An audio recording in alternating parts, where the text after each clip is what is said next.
2-4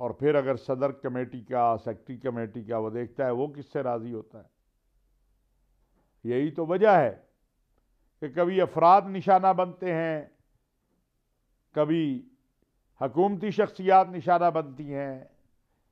تو تربیت کے عمل کی ضرورت ہے. ہمارے ہاں مدارس سے 30,000 سے زائد طلباء جو ہیں وہ ہر سال فارغ ہوتے ہیں، لیکن تربیت نہیں ہے. ان کو عصر حاضر کے حوالے سے علم نہیں ہے.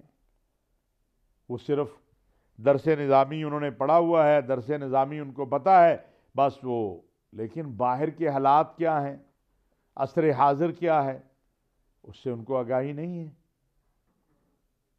پھر یہ کلچر جو آیا 90 کی دہائی سے، بلکہ 88 سے، کہ 1-2 کلاشنکوف والے ساتھ رکھ لیں، پگڑی داڑھی ہو، اور شہر سارا آپ کے آگے لگا ہوتا ہے. آپ اپنے کسی دن بلائیں M Ps M N A صاحبان کو، ان سے پوچھیں کہ لوگ ان سے مسئلے حل کرواتے ہیں یا جو شہر کے اندر پگڑی داڑھی والا کسی متشدد تحریک کا یا متشدد آدمی ہے اس کے پاس جاتے ہیں. پھر اللہ نے زمین کا خزانہ کھول دیا. مشرف صاحب کی آمد کے بعد زمینوں کے ریٹ بڑھ گئے، لہذا قبضے کرو، بتے لو، اور کوئی بول ہی نہیں سکتا ہے. اگر بولے تو مذہب کا نام استعمال کر لو، توہین کا نام استعمال کر لو. اب یہ رکنا چاہیے سلسلہ. ان لوگوں نے اصل دین کی روح کو زخمی کر دیا، دین کے لیے کام کرنے والوں کو زخمی کر دیا. مشکل ہوتا جا رہا ہے. اب جاگنے کا وقت، ایک متفقہ فیصلے کا وقت، اور وہ کر دیا علماء نے کر کے دے دیا. وزیر اعظم صاحب نے بھی بہت اچھا اعلان کیا ہے. کور کمانڈرز کی کانفرنس کا اعلامیہ بہت زبردست ہے. عملی اقدامات کی ضرورت ہے، اور عملی اقدامات جو ہیں وہ قومی ایکشن پلان ہے، وہ پیغام پاکستان ہے، اس پہ عمل کروایا جائے. یہ خالی قومی ایکشن پلان یہ نہیں تھا جو ہوا ماضی میں کہ جی اچھا مسجد کے 4 آنا 2 لگا دو، 2 اتار دو. بیٹ انچارج سے آپ کی دوستی ہو گئی، اس کو جناب آپ نے خدمت کر دی، 4 ہی رہنے دو. یہ تو قومی ایکشن پلان نہیں تھا. ہر طبقے کو، اگر ہم واقعی ہی اس انتہا پسندی سے نکلنا چاہتے ہیں تو ہر طبقے کو اس کے اوپر کام کرنا ہوگا، ہر طبقے کو اس پر محنت کرنی ہوگی. یہ 40 سال میں جس طرح مرض پھیلا ہے، اس مرض کے خاتمے کے لیے بھی اسی طرح محنت کی ضرورت ہے. ہم سب جمعے کی نماز پڑھتے ہیں. اگر امام مسجد معاشرے کی تعمیر اور نوجوان نسل کی تربیت کو فوقیت دینے کے خطبات دیں تو اس سے نہ صرف معاشرے کی اصلاح ہوگی بلکہ ایک مہذب معاشرہ بھی تشکیل پا سکتا ہے. مولانا صاحب، اس کے لیے ریاست کوئی پالیسی مرتب کیوں نہیں کرتی؟ دیکھیے، ریاست جو ہے وہ 40 سالوں میں جو کچھ ہم نے کیا ہے، ریاست کیا کرے؟ کیا ریاست کرے؟ کچھ ہم بھی تو کریں. ہر چیز کی خواہش ریاست سے کر لینا یہ بھی درست نہیں ہے. کچھ کام ہمارے کرنے کے بھی ہیں، کچھ کام ہم بھی کریں. وہ تو ہم کر نہیں رہے جو ہمارے کرنے کے کام ہیں. بہرحال ریاست نے اب فیصلہ کیا ہے، اعلان کیا ہے. ہم امید کرتے ہیں کہ اس پر عمل ہوگا، اس کے اوپر عمل درآمد کیا جائے گا، اس کے حوالے سے اقدامات ہوں گے انشاءاللہ تعالی. باقی جہاں تک جمعے کے خطبات اور باقی بات ہے، میں سمجھتا ہوں کہ جو آدمی نفرت پھیلائے، تشدد کی بات کرے، دین سے ہٹ کے بات کرے، لوگوں کو بھی چاہیے لوگ اٹھ کے کھڑے ہو جائیں کہ ہم آپ کی یہ بات نہیں سننا چاہتے. اگر 10 واقعات ایسے ہو جائیں جس میں لوگ کہیں ہم تشدد کی بات نہیں سننا چاہتے، نفرت کی بات نہیں سننا چاہتے، انتہا پسندی کی بات نہیں سننا چاہتے، ہم قال اللہ وقال رسول اللہ سننا چاہتے ہیں، ٹھیک ہو جائے گا ماحول. ہم بھی تو نہیں، ہم بھی تو مسجد میں اس وقت جاتے ہیں جب عربی کا خطبہ بھی ختم ہو رہا ہو. ہمارا انٹرسٹ مسجد کے ساتھ صرف اتنا ہے. یا کوئی موت ہو گئی تو جب مولوی صاحب کو بلا لو، یا بچہ پیدا ہو گیا تو اب مولوی صاحب کو بلا لو، یا کوئی مشکل آ گئی تو ختم کے لیے مولوی صاحب کو بلا لو. اس کے علاوہ ہم نے مسجد سے اپنا تعلق نہیں جوڑا ہوا. اگر مسجد سے اپنا تعلق ہم جوڑیں تو ہمیں پتہ ہو کہ کیا ہو رہا ہے، مولوی صاحب کیا کہہ رہا ہے، خطیب کیا کہہ رہا ہے، درس کیا ہو رہا ہے، واعظ کیا ہو رہا ہے. ہم نے دین کی ذمہ داری چھوڑ دی ہے مولوی صاحب پر، جبکہ یہ قرآن آپ کا بھی ہے اور میرا بھی ہے. یہ قرآن ہر امتی کا ہے، ہم پڑھتے ہی نہیں ہیں قرآن، ہمارے گھروں میں طاقوں میں پڑے ہوئے ہیں، کبھی کھولا ہی نہیں ہے. بچے کو صبح ہم مار کے اٹھاتے ہیں کہ تجھے کالج جانا ہے، یونیورسٹی جانا ہے، لیٹ نہ ہو جا. نماز کے لیے بھی کبھی اٹھاتے ہیں، اس کو قرآن بھی کبھی پڑھاتے ہیں. جس بچے کو آپ مار کر اٹھا رہے ہیں کہ تو نے 7 بجے اسکول جانا ہے، اسے 6:30 بجے جب اٹھا رہے ہیں تو 6:15 بجے اٹھا کے اسے کہیں کہ 2 رکوع جو ہیں یا 1 رکوع جو ہے قرآن کا بھی پڑھ لو. ساری توجہ لاکھوں کروڑوں اربوں روپے لگاتے ہیں اپنے بچوں کی تعلیم پہ، وہ انگریزی سیکھ لے، وہ فلانا فن. کیا کبھی یہ بھی کوشش کی ہے کہ اس کو اسلام بھی سکھا دیں، تھوڑا سا دین بھی سیکھ لے؟ کچھ نہیں تو نماز جنازہ ہی سیکھ لے. کل جب میں نہیں ہوں گا تو اس کو جنازہ تو میرا پڑھنا آئے. اپنے دل پہ ہاتھ رکھ کے سوال کریں نا، جتنے سن رہے ہیں دیکھ رہے ہیں کہ کتنے بچوں کو ہم نے قرآن سکھایا ہے. اپنے بچوں کو نماز جنازہ آج ذرا پوچھئے گا، ہمیں بھیجیے گا بھی. چلیے، میں یہ کام ہم تو نہیں کرتے، لیکن بہرحال اگر ممکن ہو تو بتائیے گا بھی کہ کتنے لوگوں نے پوچھا اپنے بچوں سے کہ تمہیں نماز جنازہ آتی ہے، دعا آتی ہے؟ نہیں آتی. تو پھر دین سے جب ہم لا تعلق رہیں گے تو پھر وہ جہلا جن کے پاس، میں سب کی بات نہیں کر رہا ہوں، جہلا کی بات کر رہا ہوں، جو پگڑی داڑھی رکھ کے محراب و منبر پہ قابض ہو گئے ہیں، پھر ان سے آپ کو یہی باتیں ملیں گی نا، امن کی بات تھوڑا ملے گی، کیونکہ اس کی دکان اس پہ ہے، نفرت پہ. یہ نفرت کی دکانیں ہمیں بند کرنی، اس کے لیے کوشش کریں. جی مولانا صاحب، یہاں پہ میں آپ کو روکوں گا. ناظرین، یہاں پہ لیتے ہیں ایک چھوٹی سی بریک، اور بریک کے بعد واپس آ کر پروگرام کے سلسلے کو یہیں سے آگے بڑھائیں گے.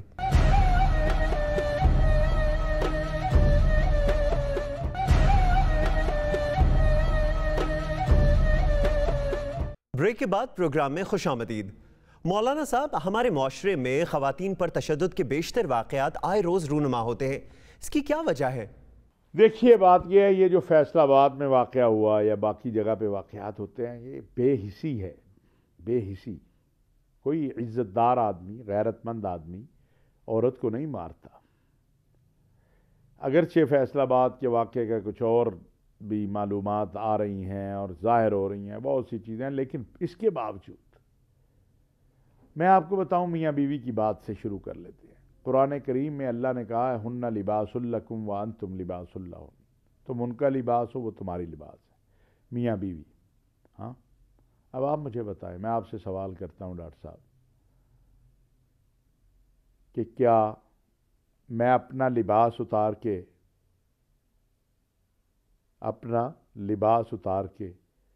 اپنے جسم کو ننگا کرنے سے بچا سکتا ہوں؟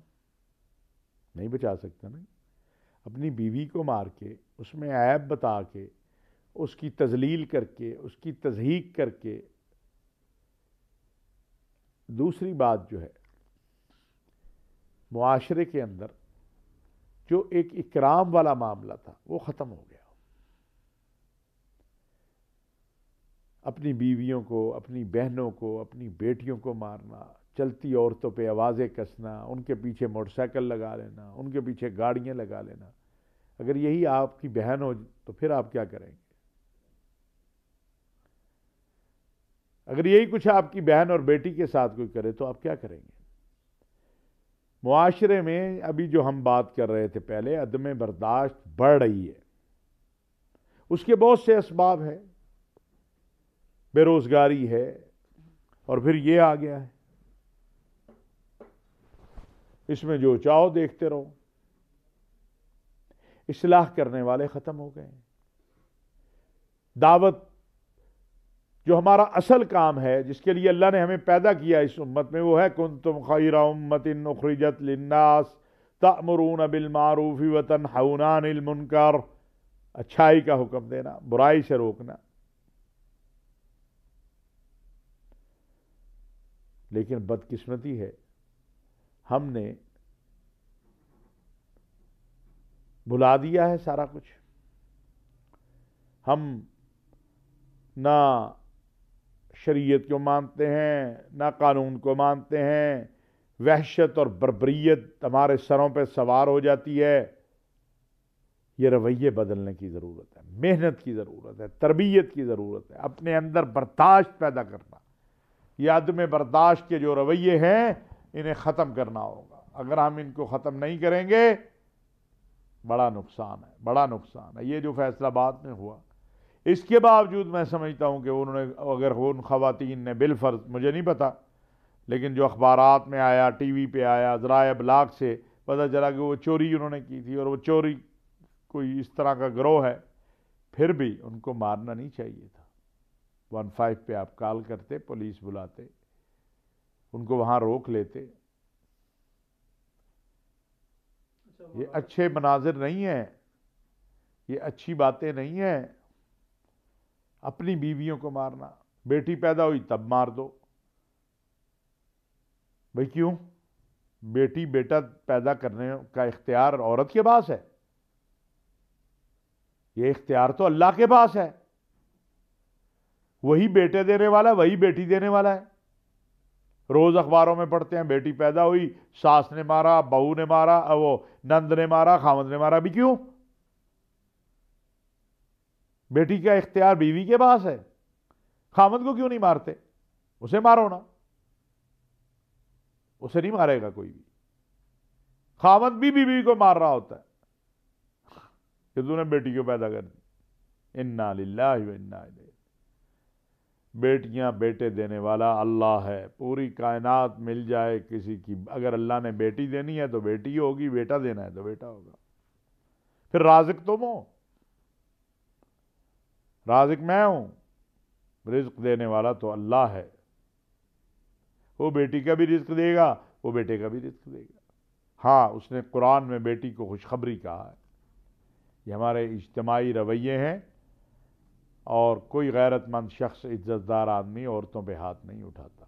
لیکن بدقسمتی ہے، دن بدن معاشرے میں باقی جہاں عدم برداشت کے رویے جو ہے وہ بڑھ رہے ہیں، یہ معاملہ بھی بڑھ رہا ہے. اللہ تعالیٰ رحم فرما دے. مولانا صاحب، کیا خواتین پر تشدد کی بنیادی وجہ تربیت اور اخلاقی اقدار کی پستی ہے؟ دیکھیے، میں نے جیسے پہلے کہا کہ اس میں گھر کا ماحول تو بہت اہم کردار ادا کرتا ہے. اگر ماں بیٹے کو سمجھائے کہ یہ جو تیری بیوی ہے اسی طرح ہے جس طرح تیری بہن تھی وہ بھی کسی کی بیوی ہے. اگر تو اس کو مارتا ہے تو بتا اس کے بھائی کو اسی طرح تکلیف ہوگی جس طرح تیرے بھائی کو، تیری بہن کو مارے گا تجھے تکلیف ہوگی.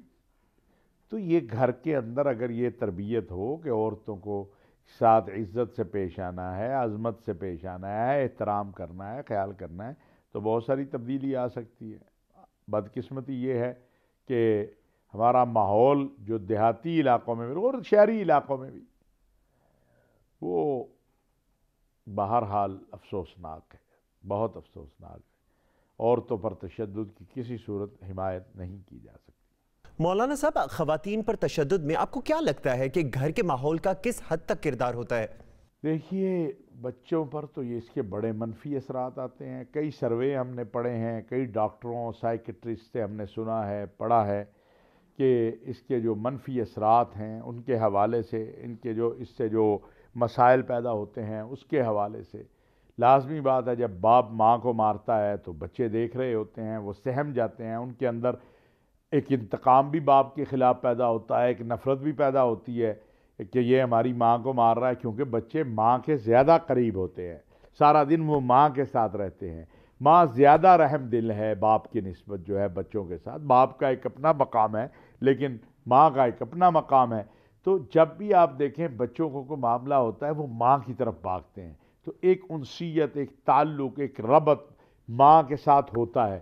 جب باپ ماں کو مارتا ہے تو بچے دیکھ رہے ہوتے ہیں، ان کے اوپر اثر پڑتا ہے، وہ متاثر ہوتے ہیں. تو جب وہ متاثر ہوتے ہیں اس سارے عمل سے تو پھر ان کے اندر ایک شدت پیدا ہوتی ہے، ایک نفرت پیدا ہوتی ہے. وہ باپ پہ تو نہیں نکالتے، پھر باہر نکلتی ہے. پھر وہ مختلف جرائم میں مبتلا ہوتے ہیں، کیونکہ ایک ذہنی اذیت ان کو ہوتی ہے باپ کے رویے سے کہ وہ ان کی ماں کو مار رہا ہے، وہ ان کی بہن کو مار رہا ہے. حتیٰ کہ اگر نانی دادی بھی مارے ماں کو تب بھی یہی ان کے لیے بھی یہی نفرت ہوتی ہے. آپ گھروں کے اندر ماحول دیکھیں کہ اگر دادی جو ہے یا پھپھو جو ہے وہ ماں کے خلاف ہو تو بچے اس سے نفرت کرنے لگ جاتے ہیں, اس سے دور ہونا شروع ہو جاتے ہیں. تو بچوں کی نشو و نما پہ اثر پڑتا ہے, ان کی تربیت پہ اثر پڑتا ہے, ان کے مزاج پہ اثر پڑتا ہے, ان کے اخلاق پہ اثر پڑتا ہے, ان کی حیثیت پہ, اور پھر وہ معاشرے کے اندر اپنی ان نفرتوں کا جو بچپن سے وہ دیکھتے ہیں کہ ہماری ماں پہ تشدد ہو رہا ہے, ایک احساس محرومی ان کے اندر جو پیدا ہوتا ہے, وہ پھر اس کے اثرات معاشرے میں بھی آتے ہیں. مولانا صاحب, تشدد زدہ ماحول بچے کی نشو و نما اور ذہنی کیفیت پر کیا اثرات مرتب کرتے ہیں؟ میں نے جیسے پہلے عرض کیا کہ دین اسلام نے تو عورتوں کو بہت زیادہ جو ہے وہ تقویت دی ہے, عورت کا بڑا خیال رکھنے کا کہا ہے. اس کی عظمت آپ دیکھیں کہ سب سے پہلے اسلام لانے والی ایک خاتون ہے, ہماری ماں سیدہ خدیجۃ الکبریٰ رضی اللہ تعالیٰ عنہ. رسول اللہ صلی اللہ علیہ وسلم نے اپنی ازواج مطہرات کو کبھی نہیں مارا. ہم کہتے ہیں سنتوں پہ عمل کریں, آئیں آج اس سنت سے آغاز کر لیں کہ آپ کبھی اپنی بیوی کو نہیں ماریں گے, اس سنت سے آغاز کر لیں کبھی اپنے بچوں کو نہیں ماریں گے. رسول اللہ صلی اللہ علیہ وسلم نے کبھی اپنی ازواج مطہرات کو نہیں مارا. ہم نام تو لیتے ہیں اسلام کا, اسلام سے اگر ہمیں وابستہ ہو جائے, ہمیں اسلامی تعلیمات کا ادراک ہو جائے تو ہم بھی باز آ جائیں. تو لیکن ہماری قبائلی علاقائی رسم و رواج ہیں, اس میں ہم یہ تصور رکھتے ہیں کہ عورت تو پاؤں کی جوتی ہے. نہیں, دین اسلام نے اسے ماتھے کا جھومر بنایا ہے, دین اسلام نے اسے عظمت والی چیز بنایا ہے, اسے شان والی چیز بنایا ہے, اسے تمہارا لباس قرار دیا ہے, اسے تمہاری عزت قرار دیا ہے. تو یہ ایک بالکل درست بات ہے کہ دین سے آگاہی نہیں ہے, اس لیے یہ کام جو ہے وہ ہوتا ہے. جب دین سے جیسے بیٹیوں کی شادی ہے, نکاح ہے, ہم پوچھتے ہی نہیں ہیں. خوبصورت بیٹی, پڑھی لکھی بیٹی ایک جاہل کے ساتھ باندھ دیتے ہیں, کیوں جی میری برادری میں ناک کٹ جائے گی. ایک اچھی عمر کی بیٹی جو شادی کے قابل ہے, عاقل ہے, بالغ ہے, اس کو ایک بوڑھے کے ساتھ باندھ دیتے ہیں, نوجوان بچی کو. تو یہ ہمیں اس سے بھی باہر نکلنا چاہیے. یہ جو ہمارے رسم و رواج ہیں, یہ جو ہماری ذاتی ادائیں ہیں, اس سے ہمیں باہر آنا چاہیے. جی مولانا صاحب, بہت بہت شکریہ پروگرام میں وقت دینے کے لیے. ناظرین, یہ تھا ہمارا آج کا پروگرام مولانا اور ہم. اسی کے ساتھ ہی اپنے میزبان فہد عباسی کو اگلے ہفتے تک کے لیے اجازت دیجیے. اپنا خاص خیال رکھیے گا. اللہ حافظ.